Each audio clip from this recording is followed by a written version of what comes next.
Assalamualaikum warahmatullahi wabarakatuh. Saya Eko Ratna Sehari akan menjelaskan materi tentang sitohistoteknologi. Yang pertama ada teknik proses urin, yang kedua teknik proses cairan pleura, dan yang ketiga metode fiksasi. Pertama, teknik pemeriksaan sampel urin. Macam-macam spesimen urin. Yang pertama ada urin sewaktu. Urin sewaktu adalah urin yang dikeluarkan setiap saat atau sewaktu-waktu dan tidak ditentukan secara khusus. Yang kedua, urin tampung 24 jam adalah urin yang dikeluarkan selama 24 jam terus-menerus dan dikumpulkan dalam satu wadah. Dan yang ketiga, urin pagi adalah jenis urin yang pengumpulan sampel pada pagi hari setelah bangun tidur dilakukan sebelum makan atau menelan cairan apapun. Dan yang keempat, urin postprandial, yaitu urin yang pertama kali dikeluarkan 2 jam setelah makan. Teknik pengambilan sampel urin yaitu ada 4. Yang pertama, direct fluid urin. Idealnya seluruh volume urin ditampung hanya diambil 50-100 cc. Tidak dianjurkan urin pagi. Segera kirim urin dalam pot ke lab. Jika tidak mungkin, segera simpan pada suhu 4 derajat Celcius atau difiksasi dalam alkohol dengan volume yang sama. Untuk yang kedua, urin kateter. Urin dikumpulkan dengan menggunakan kateter saat sitoskopi dapat berasal dari 1 atau 2 kateter. Yang ketiga, bilasan vesika urinaria. 50 ml cairan garam fisiologis atau cairan ringan diinjeksikan ke dalam VU, kemudian diaspirasi lalu ditampung dalam pot urin dan dikirim ke laboratorium. Yang keempat, teknik-teknik khusus. Sikatan ureter dan pelvis renalis menggunakan sikat kawat kecil atau nilon saat sitoskopi dengan pedoman sinar X. Kemudian spesimen yang melekat pada bulu sikat lalu dihapuskan di atas kaca benda. Next, ada sampel urin, yaitu digunakan untuk diagnosis tumor atau pemantauan pasien yang pernah mengidap tumor. Yang kedua, urin yang dipakai adalah yang berjumlah sedikit atau yang lebih kurang 3 jam setelah pembuangan urin sebelumnya. Yang ketiga, tampung dalam wadah yang bersih. Yang keempat, kirim segera ke laboratorium patologi. Bila jauh, lakukan sentrifugasi setempat. Ada penyimpanan dan pengiriman. Penyimpanan dan pengiriman dalam waktu 1 jam pada suhu ruang. Apabila tidak memungkinkan, maka dapat menyimpannya dalam lemari pendingin dalam waktu 24 jam. Campurkan spesimen urin dengan alkohol 50%. Bila spesimen tidak dapat dikirim segera, gunakan urin transport tube. Next, kita akan bahas tentang yang kedua, cairan pleura. Pemeriksaan cairan pleura. Berada pada rongga pleura sebagai pelicin gesekan antara pleura visceralis dan pleura parietalis. Normalnya cairan sedikit, volumenya 1-10 ml, dihasilkan secara kontinu berdasarkan tekanan hidrostatik kapiler, tekanan onkotik plasma, permeabilitas kapiler, direabsorpsi melalui limfatik dan venul. Akumulasi cairan disebut efusi, terjadi karena imbalance produksi dan reabsorpsi. Berdasarkan penyebabnya, efusi pleura biasanya diklasifikasikan atas transudat dan eksudat. Transudat adalah cairan dalam ruang interstitial yang terjadi hanya sebagai akibat tekanan hidrostatik atau turunnya protein plasma intravaskuler yang meningkat, tidak disebabkan proses peradangan atau inflamasi. Berat jenis transudat pada umumnya kurang dari 1012 yang mencerminkan kandungan protein yang rendah. Contoh transudat terdapat pada wanita hamil di mana terjadi penekanan dalam cairan tubuh. Transudat merupakan discharge patologis, merupakan serum darah yang merembes keluar dari pembuluh-pembuluh kapiler ke dalam sela-sela jaringan atau rongga badan tanpa radang. Eksudat adalah cairan radang ekstravaskular dengan berat jenis tinggi di atas 1020 dan seringkali mengandung protein 2-4 mg/sen, serta sel-sel darah putih yang melakukan emigrasi. Cairan ini tertimbun sebagai akibat permeabilitas vaskular yang memungkinkan protein plasma dengan molekul besar dapat terlepas. Bertambahnya tekanan hidrostatik intravaskuler sebagai akibat aliran lokal yang meningkat pula dan serentetan peristiwa rumit leukosit yang menyebabkan emigrasinya. Eksudat merupakan substansi yang merembes melalui dinding fasa ke dalam jaringan pada radang berupa nanah. Ini dia ada perbedaan transudat dan eksudat, bisa dilihat dari tabel berikut ya. Ada kadar protein efusi, kadar protein efusi atau serum, kadar LDH efusi, kadar LDH efusi atau serum, berat jenis efusi, leukosit, dan tes Rivalta. Next, analisa cairan pleura dibagi menjadi 3. Yang pertama ada preanalitik, yaitu dari pengambilan sampel dan prosedur pengambilan sampel. Yang kedua ada analitik, yaitu ada pembuatan sitoblok sel dan preparat apostologi. Dan yang terakhir ada pasca analitik, yaitu hasil gambaran pengecatan dari preparat. Next, kita akan bahas yang pertama praanalitik.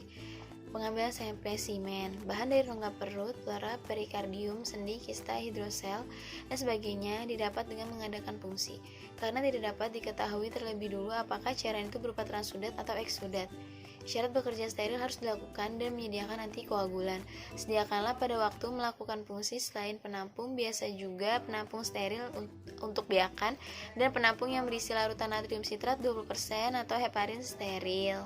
Next, persiapan alat dan bahan, yaitu ada stetoskop, sarung tangan steril, spuit 5 cc dan 50 cc, kateter vena nomor 14, ada blood set, ada lidocaine 2%, ada alkohol 70%, ada plester, ada 3-way stopcock, ada kasa steril, dan ada betadine. Next, ya, prosedur pengambilan sampel. Yang pertama, pasien dipersiapkan dengan posisi duduk atau setengah duduk, sisi yang sakit menghadap dokter yang akan melakukan fungsi. 2. Beri tanda dengan spidol atau pulpen daerah yang akan difungsi pada linea aksilaris anterior atau linea midaksilaris. Desinfeksi dan pasang duk steril. Anestesi lidocaine 2% dimulai dari subkutis, lalu tegak lurus ke arah pleura, lakukan tepat di daerah sela iga. Keluarkan lidocaine perlahan hingga terasa jarum menembus pleura. Pastikan tidak ada perdarahan. Jika jarum telah menembus ke rongga pleura, kemudian dilakukan aspirasi beberapa cairan pleura. Bila jumlah cairan yang dibutuhkan untuk diagnosis telah cukup, tarik jarum dengan cepat dengan arah tegak lurus. Pada saat ekspirasi dan bekas luka tusukan segera ditutup dengan kasa betadine. Tetapi jika bertujuan terapeutik, maka pada lokasi yang sama dapat segera dilakukan pengeluaran cairan atau udara dengan teknik aspirasi sebagai berikut. Dengan menggunakan kateter vena nomor 14. Tusukkan kateter vena nomor 14 pada tempat yang telah disiapkan, dan apabila telah menembus pleura, piston jarum ditarik lalu disambung dengan blood set. Dilakukan sampai dengan jumlah cairan didapatkan 1000 cc. Indikasi lain untuk penghentian aspirasi adalah timbul batuk-batuk. Yang kedua, dengan bantuan 3-way stopcock, jarum pipa dengan stop kran. Pasang jarum ukuran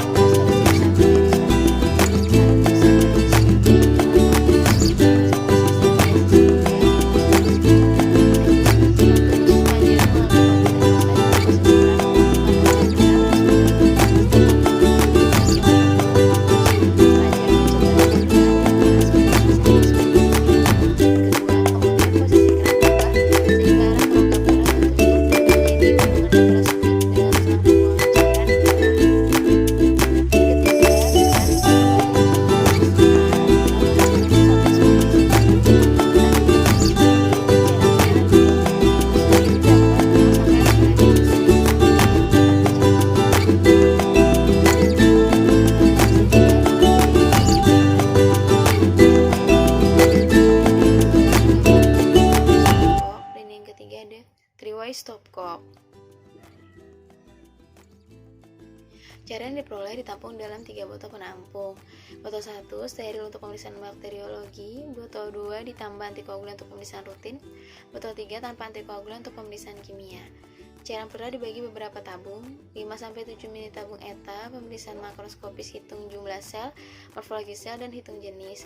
7-10 mili tabung heparin, pemeriksaan kimia protein glukosa, laktat dehidrogenase atau DLDH. 7-10 mili tabung heparin steril untuk kultur, pengecatan gram, dan BTA. 25 mili atau lebih dalam wadah dengan antikoagulan heparin untuk pemeriksaan sitologi. Yang harus diperhatikan pada waktu fungsi adalah pengambilan cairan tidak boleh seluruhnya, karena untuk menghindari terjadinya shock. Yang kedua, pada cairan asites banyak mengandung protein. Guna pemeriksaan, untuk menentukan jenis cairan yang diperiksa, mengusahakan mencari penyebabnya. Syarat pemeriksaan harus dilakukan dengan cepat karena mudah terjadi disintegrasi. Oleh karena itu, pemeriksaan yang pertama kali dilakukan adalah pemeriksaan sitologi. Next, kita akan bahas. Yang kedua, kita akan bahas tentang analitik. Pembuatan pertama, kita akan membuat preparat apostologi. Cairan pleura disentrifus dalam waktu tertentu sehingga tampak endapan dengan cairan yang jernih. Kemudian cairan pleura tersebut secara hati-hati dibuang. Endapannya dipisahkan ke objek gelas dengan pipet. Kemudian dilakukan hapusan dengan menggunakan salah satu objek gelas yang lain. difiksasi dengan alkohol 95%, kemudian diwarnai dengan pewarnaan Papa Nicolau. Nah, bisa dilihat ini dicontoh dari gambar pap smear. Yang kedua ada cytoblock-cell. Tahap pengolahan diawali dengan proses fiksasi. Kemudian setelah difiksasi adalah proses dehidrasi, yaitu proses mengeluarkan air dari dalam jaringan.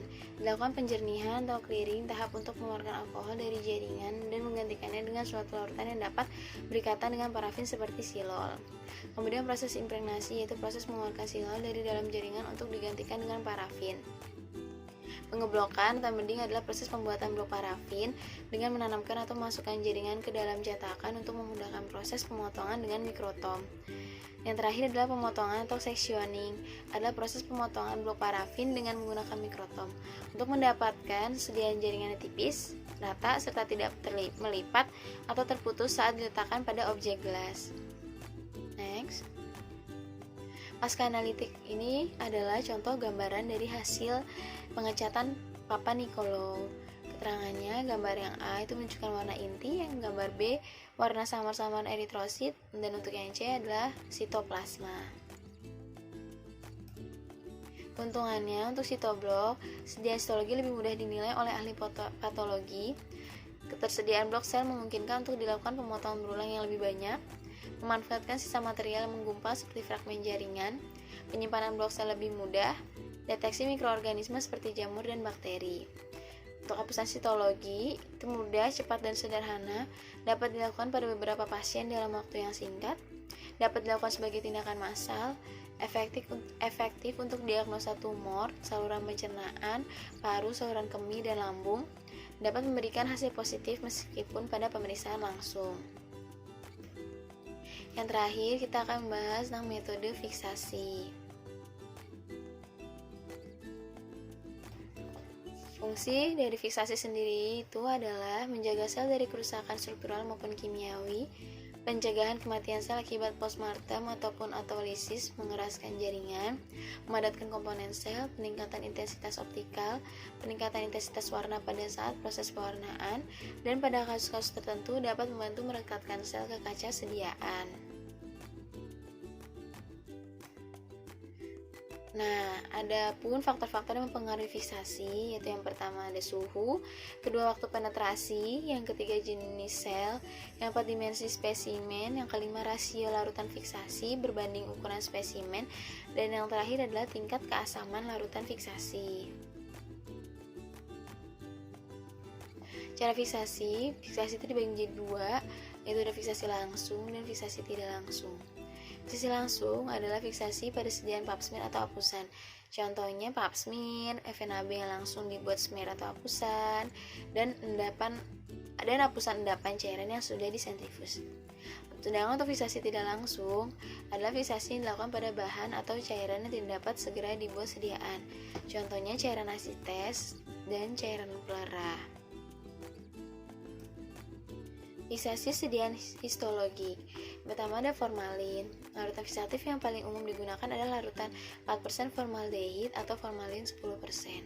Dilakukan pada suhu kamar menggunakan wadah spesimen rendah dan lebar. Pilihan terbaik untuk rasio volume adalah 1:20 dan dimensi jaringan sebesar 3-4 mm. Larutan boin. Larutan boin berisi 10% formaldehida, 25% formalin asam asetat, 0,9 m dan 0,04 asam pikrat yang dilarutkan dalam air. Larutan boin bekerja baik untuk mempertahankan morfologi sel. Spesimen biasanya direndam dalam larutan boin selama 24 jam. Digunakan ketika pewarnaan menargetkan serat kolagen atau struktur pola dari kromatin sel reproduksi. Fiksasi sediaan histologi ada 4. Yang pertama fiksasi basah, yang kedua fiksasi kering, yang ketiga fiksasi khusus, dan yang keempat fiksasi coating. Yang pertama kita akan bahas fiksasi basah. Fiksasi basah merupakan tindakan fiksasi di mana sediaan histologik masih dalam kondisi basah atau lembab. Metode ini adalah metode yang ideal untuk menjaga suatu sediaan histologi, baik histologi ginekologi atau histologi non-ginekologi. Larutan fiksasi basah ada 6. Yang pertama alkohol 95-96%. Larutan ini merupakan larutan fiksatif yang ideal dan dianjurkan di sebagian besar laboratorium histologi. Yang Yang kedua, metanol absolut, yaitu larutan fixasi yang digunakan untuk sediaan berbasis cairan seperti tin prep, sure prep, dan lain-lain. Yang ketiga, ada ether alkohol 95%, fixasi yang digunakan untuk sediaan pap smear. Tempat ada propanol dan isopropanol 80%, itu menyebabkan penyusutan sel lebih sedikit dari ether etanol atau metanol. Yang kelima, denaturasi alkohol, merupakan etanol yang telah diubah dengan penambahan aditif. Yang keenam, ada formalin base, itu digunakan untuk sediaan histologik yang ditargetkan pada pemeriksaan imunologi. Yang kedua, ada fiksasi kering, yaitu fiksasi yang dilakukan pada sediaan histologik dengan mengeringkan sediaan di udara terbuka atau dengan bantuan pemanasan hingga kering. Salah satu keuntungan dari fiksasi ini adalah pembuatan dan pewarnaan yang cepat, sekitar 2-3 menit, digunakan untuk sediaan yang menargetkan koloid, mucin, butiran sitoplasma endokrin, yang terakhir berguna pada pasien dengan indikasi keganasan hematologi seperti limfoma atau leukemia. Ketiga, ada fiksasi khusus. Fiksasi khusus dibagi menjadi dua, ada fiksasi karnoid dan fiksasi cair. Pertama, fiksasi karnoid, yaitu fiksasi yang dikhususkan untuk spesimen yang hemoragik. Asam asetat dalam larutan fiksatif ini akan melisiskan sel darah merah. Fiksasi ini sangat baik untuk melihat detail inti. Ketika fiksasi ini digunakan, sediaan yang dibuat harus dalam kondisi segar. Fiksasi cair atau FAA. Fiksasi ini merupakan fiksasi yang baik ketika akan membuat sel blok atau dalam pengamatan sel dalam kondisi segar. Yang terakhir, ada fiksasi coating, yaitu fiksasi yang dilakukan untuk pengganti fiksasi basah. Fiksasi dilakukan dengan memberikan aerosol atau penyemprotan pada spesimen histologi yang dibuat secara konvensional atau dengan metode berbasis cairan. Jarak ideal dalam penyemprotan adalah 10-12 inci, sekitar 25-30 cm. Dan fiksasi ini tidak dianjurkan untuk sediaan histologi yang banyak mengandung darah. Hal ini dikarenakan akan terjadi penggumpalan dari eritrosit. Nah, di sini ada contoh-contoh dari hasil fiksasi basah. Nah, yang pertama itu ada hasil dari fiksasi basah, dan yang tengah itu adalah hasil dari fiksasi kering, dan yang terakhir, yang ketiga itu juga dari fiksasi basah. Bisa dilihat masing-masing gambarnya ya.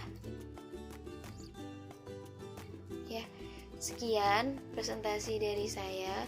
Semoga presentasi saya kali ini dapat memberikan manfaat dan ilmu kepada kalian yang telah menonton video presentasi saya ini. Saya ucapkan wassalamualaikum warahmatullahi wabarakatuh.